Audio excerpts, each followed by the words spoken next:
Because we're dead in our sins, we have no ability to do works of righteousness that would commend ourselves to God.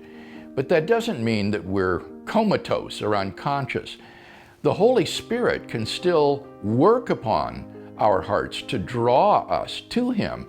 And as He does so, I think we reach a kind of tipping point where we can simply no longer refuse the work and the drawing of the Holy Spirit if we choose to.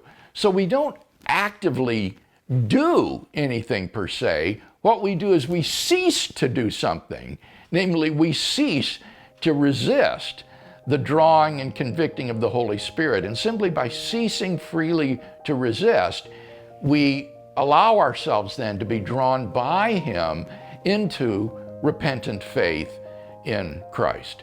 So I don't think there's anything that we really do that contributes to our salvation. We simply cease to do something.